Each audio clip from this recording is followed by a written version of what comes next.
진정한 감사입니다. 추수감사절은 지난 1년 동안 하나님께서 베풀어 주신 그런 한량없는 은혜를 또 이렇게 받고 또 주신 것을 하나님이 축복해 주신 것이다 라고 생각하면서 드리는 특별한 감사의 날이다 라고 이렇게 말씀을 드릴 수 있습니다. 하박국 3장 1절 말씀을 보면 이 선지자 하박국의 기도라 이렇게 기록이 되어 있는데요. 반면에 오늘 본문 마지막 19절 하반부를 보면 이 노래는 이라고 이렇게 표현되어 있어요. 그래서 기도와 이 노래라고 하는 것으로 이렇게 합해져서 기록되어 있는 내용이 바로 이 하박국 서신이다. 이 노래는 지휘하는 사람들을 위하여 내 수금에 맞춘 것이다. 이렇게 얘기하고 있죠. 그래서 기도를 노래에 이렇게 맞춰서 이렇게 하나님 앞에 드린 이러한 기도 찬양이다. 이렇게 볼 수 있죠. 그래서 오늘 이 본문은 노래처럼 이 곡조가 붙은 기도인 셈이죠. 오늘 본문에서 보는 바와 같이 이 하박국 선지자가 처하에 있는 이 상황은 결코 평안하지 못했다라고 하는 것을 노래하고 있는 기도문이라고 볼 수 있어요. 사실 겉으로 보면은 전혀 감사할 그런 형편이 아니었다라고 하는 점이죠.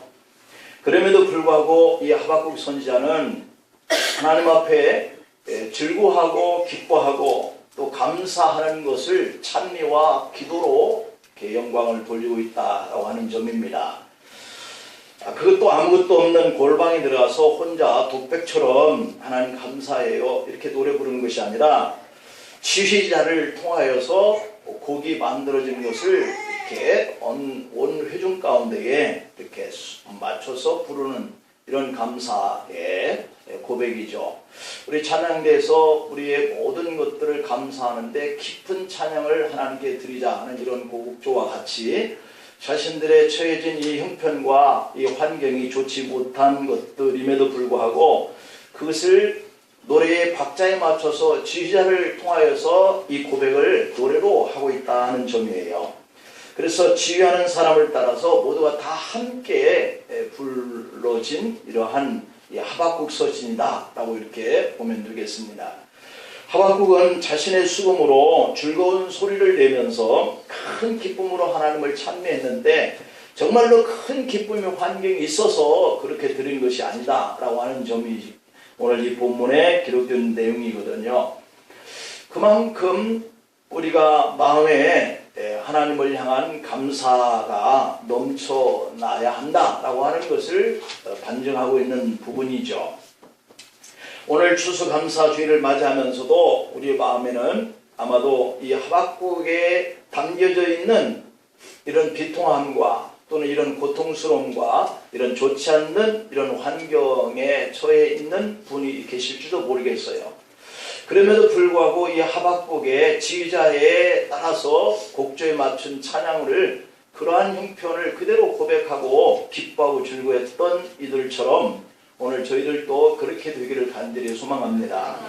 오늘 말씀 속에서 우리에게 주시는 교훈이 있다면 어떤 것인가? 첫째는 환난을 안에도 감사의 노래를 부르라 라고 하는 교훈이 오늘 이 하박국 서신에 우리에게 주는 메시지의 첫 번째다.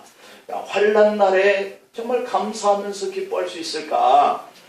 오늘 16절 말씀을 다시 한번 보면 이렇게 기록되어 있죠. 내가 들었으므로 어떤 것을 들었는지 앞부분의 이야기를 의미하고 있죠. 내가 들었으므로 내 창자가 흔들릴 만큼 한 그러한 소리를 들었다는 거죠. 그 목소리로 말미암아 하나님의 목소리죠. 하나님이 그와 같은 환경이 너에게 밀려올 것이다 라고 하는 것을 들었으므로 내 입술이 떨렸도다. 무리가 우리를 치러 올라오는 밝히고 있습니다. 환난 날을 내가 기다림으로 썩이는 것이 내 뼈에 들어왔으며 내 몸은 내 초수에서 떨리는도다. 이랬습니다. 이 하박국 선지자가 하나님의 말씀을 들어보니까 그 내용이 무리들이 무리를 지어서 지금 자신 백성들이 거하고 있는 곳으로 쳐들어 올라오고 있는데 이게 너희들에게는 환난날이 될 것이다라고 하는 그 소리를 들었다는 거죠. 여기서 그들을 치러 오는 이 무리들은 바벨론을 가리키고 있어요. 바벨론 사람들은 사납고 성미가 급한 사람들이에요. 그들이 군마는 표범보다 빠르고 저녁에 이리보다도 더 빠르다 이렇게 전해져 오고 있는데 그들의 마병이라고 하는 것은 독수리의 나름과 같이 빠르다. 그러니 바벨론의 공격이 유다에게는 환난날이었습니다. 우리가 잘 아는 것처럼 이스라엘 백성들이 이때에 이들이 나라를 이렇게 잃어버리죠. 망하는 그러한 진국인데 그래서 바벨론에게 점령당하고 70년 동안 포로 생활을 하는 이런 소리를 들었다라고 하는 것이죠.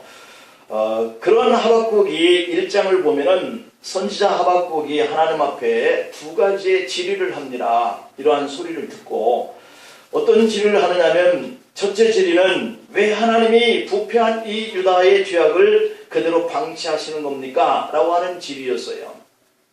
이것은 내 스스로의 죄악의 모습 때문에 하나님 앞에 견디지 못하고 이러한 백성들을 가만두시겠습니까? 라고 하는 그러한 물음이었죠. 이에 대해서 하나님은 그렇지 않다. 내가 이 죄악의 이 유다의 도성을 그냥 보고 있는 게 아니다. 곧 바벨론을 도구로 사용해서 이 타락한 유다를 심판하겠다라고 하는 응답을 받아요. 그랬을 때 두 번째 하박국 선지자가 하나님 앞에 질의를 하는데 왜 하나님이 유다 백성보다 더 악한 바벨론을 들어서 치시려고 하십니까? 라고 묻는 것이 두 번째의 질의 내용이죠. 하나님이 타락한 유다를 심판하시겠다라고 하는 이 말씀이 이해는 간다는 거죠. 그런데 하필 이 유다보다도 더 악한 이 바벨론 이들을 하나님을 믿지도 않는 이 우상을 숭배하는 자들 이들을 통해서 유다를 치시는 겁니까? 라고 하는 것이죠. 이에 대해서 하나님은 바벨론의 죄악성을 열거하면서 바벨론도 그들의 죄로 인해서 하나님의 심판을 받을 것이다 이렇게 말씀을 해요. 이렇게 하박국은 하나님께 두 가지의 질의를 하고 이에 대해서 하나님이 거기에 대해서 답변을 하신 것이죠. 왜 유다의 죄를 방치하십니까? 내가 바벨론을 들어서 유다를 칠 거다. 왜 하필 바벨론입니까? 내가 바벨론도 심판할 것이다. 이에 대해서 하박국 선지자의 응답이 3장 2절에서 이렇게 기록되어 있습니다. 여호와여, 내가 주께 대한 소문을 듣고 놀랐나이다. 이 이야기를 듣고 놀라지 아니할 사람이 어디 있겠어요? 우리는 저 밑에 지방에 지진 소식만 들어도 우리도 안전하지 않을 텐데 어떡하나 하는 이런 두려움이 오는데 그것이 한 강한 나라가 전쟁을 일으켜서 우리를 치고 올라오고 있다라고 한다면 아마 놀라지 않을 수 없을 겁니다. 여호와여, 주는 주의 일을 이 수년 내에 부응하게 하옵소서. 이 수년 내에 나타내시옵소서.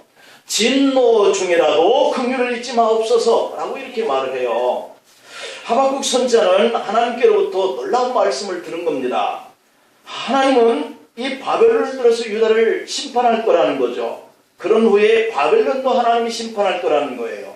이때 하박국 선지자는 하나님 앞에 간구합니다. 바벨론의 침략에서 자기와 자기 민족을 구해달라는 이러한 간구를 할 것 같은데 그렇게 간구하지 않아요. 왜냐하면 첫 번째 질의가 우리가 생각나잖아요. 이렇게 죄악에 관용되어 가는 이 유다를 하나님 보고만 계실 겁니까? 라고 하는 것 때문에 하나님이 이 유다를 칠 것이다 라고 하는 것에 대해서 하나님 치지 마세요 이렇게 얘기하지 않았다는 거예요. 그는 하나님이 그 뜻을 속히 이루시도록 간구했어요. 그의 관심은 오직 한 가지, 이 죄악이 다시 깨끗해지는 것을 통해서 하나님이 영광을 받으시기를 원하시는 것, 이게 하박국 선지자가 원하는 부분이에요.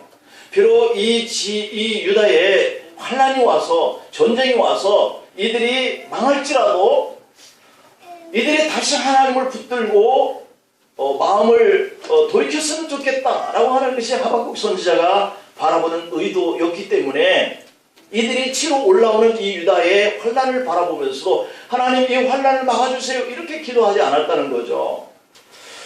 진노 중에라도 긍휼히 여겨주세요. 진노 중에라도 긍휼을 잊지 마세요. 이렇게 기도하고 있어요. 그는 자신들이 선행을 잊지 말아달라고 강구하지 않았고요. 유다인들의 행위가 너무도 멸망을 받아서 마땅히 있기 때문에 차마 그렇게 기도는 못하고 그렇게 진노를 나타내시는 중이라도 긍휼을 잊지는 말아주세요. 이렇게 기도하고 있는 부분이죠. 하나님의 진노를 받아서 유다가 바벨론에 의해서 망합니다. 그러나 하나님이 정말 긍휼을 베푸셔서 이 유다는 70년 만에 포로 생활을 청산을 하고 다시 돌아와서 나라를 재건하고 오늘날의 이스라엘이 되었잖아요. 그러나 오늘 본문 16절을 보면 여기서 하박국 선지자가 자신의 심정을 솔직하게 고백을 해요. 자기의 질문에 답하시는 이 하나님의 말씀과 하나님의 목소리를 들었을 때 그 내용이 너무도 충격적이었다라고 하는 거예요. 그래서 하나님이 말씀하시는 대로 바벨론은 곧 유다를 공격할 거예요. 그러면 유다의 많은 사람들이 죽음을 당할 거예요. 또한 그들의 집과 토지와 모든 것들이 다 초토화될 거예요. 그 사실을 생각할 때 그는 극도의 공포감이 몰려들지 않을 수가 없었어요. 그래서 하박국 선지자는 두려움의 고백을 솔직하게 16절 속에서 내 창자가 지금 떨립니다. 흔들립니다. 내 입술이 떨립니다. 머리가 치고 올라오는 이 환난날을 내가 지금 기다리고 있는 것이 마치 썩이는 것이 내 속에 들어오는 것과 같습니다. 이렇게 고백을 하고 있고 그의 몸은 처수에서 떨리는 듯한 극한 공포감을 느낀다라고 이렇게 고백을 하죠. 여러분, 하박국 선지자가 환난날을 기다리고 있다고 하는 것이 뼛속 깊이 극심한 두려움을 느끼고 있어요. 그러면서도 그는 하나님을 향해서 원망하거나 자기의 처지에 대해서 불평을 누르놓지 않는 점, 이것을 오늘 우리에게 교훈하고 있는 부분이죠. 오히려 18절 말씀을 보면은 나는 여호와로 말미암아 즐거워하며 나의 구원의 하나님으로 말미암아 기뻐하리로다, 이렇게 고백하죠.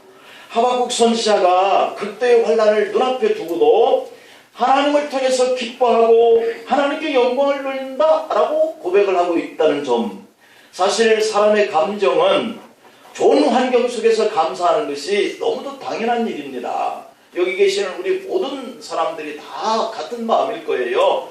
그렇지만 우리가 하나님의 자녀이기 때문에 하박국 선지자처럼 환경에 구애받지 않는 감사를 하나님 앞에 할 수 있어야 된다라고 하는 거죠.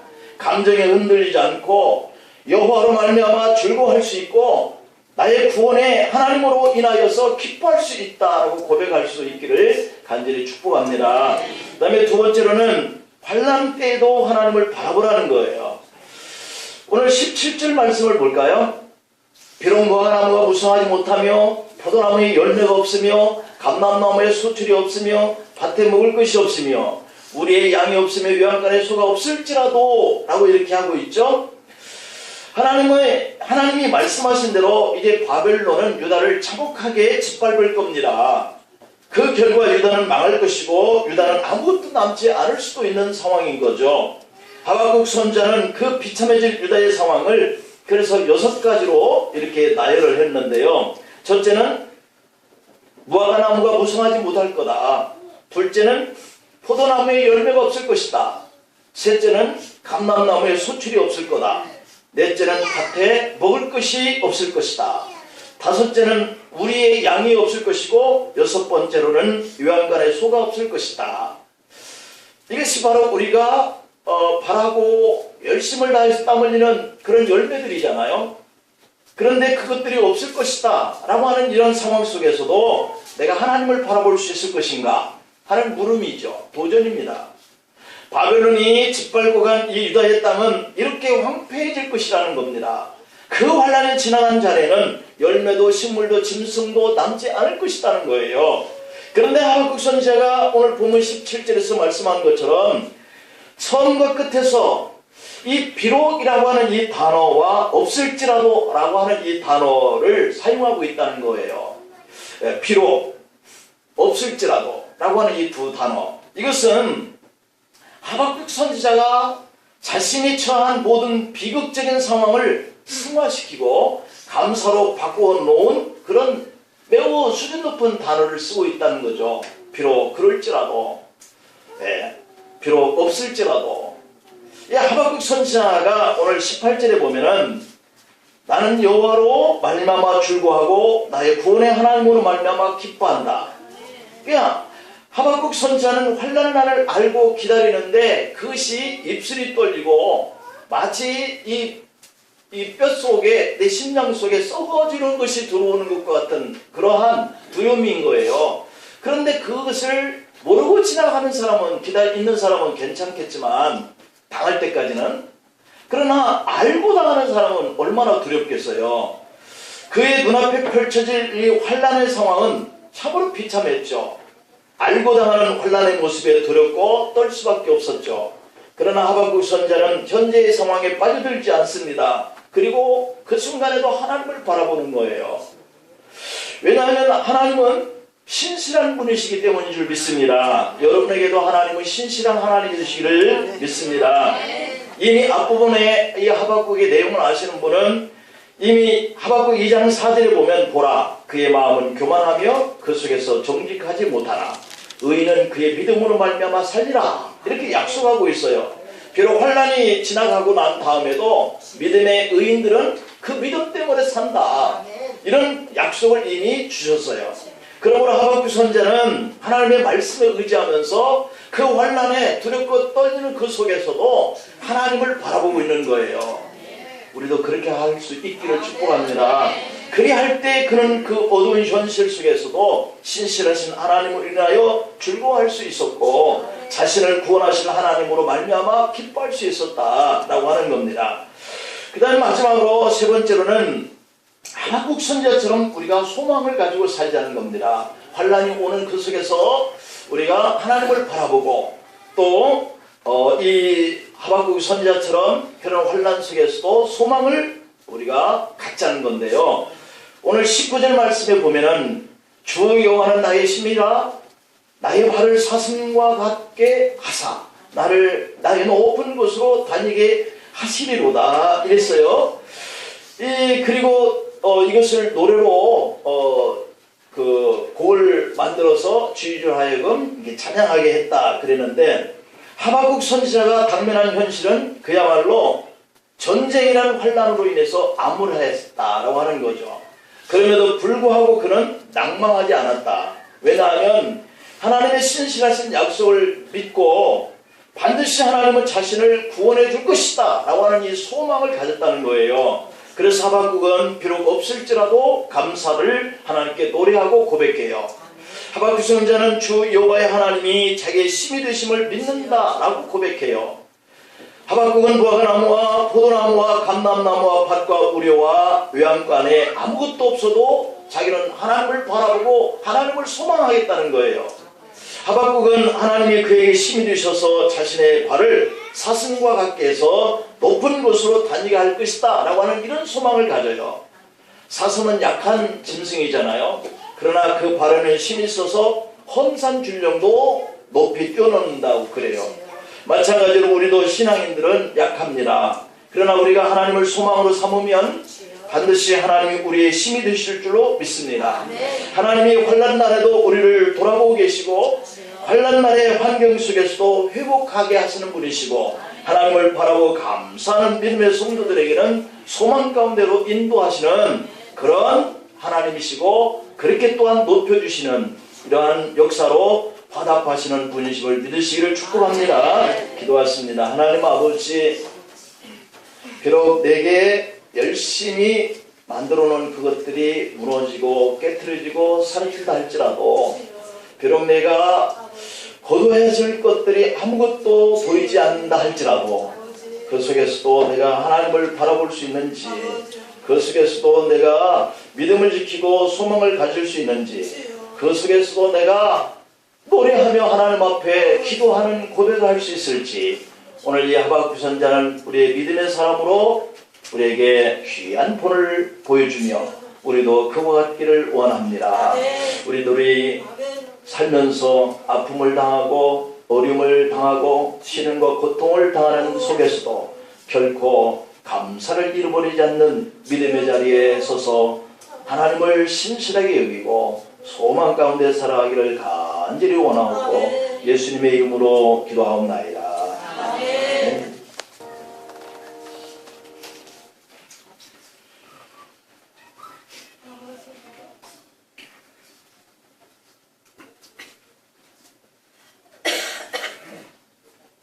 우리를 위하여 살을 찢기시고 피를 흘려주신 주님, 오늘 우리가 정결하지 못한 마음과 육체를 가지고 이 자리에 나왔으나 주님의 살과 피를 재현하면서 그 모든 허물들이 씻겨지고 회복되어지는 놀라운 역사가 일어나기를 원합니다.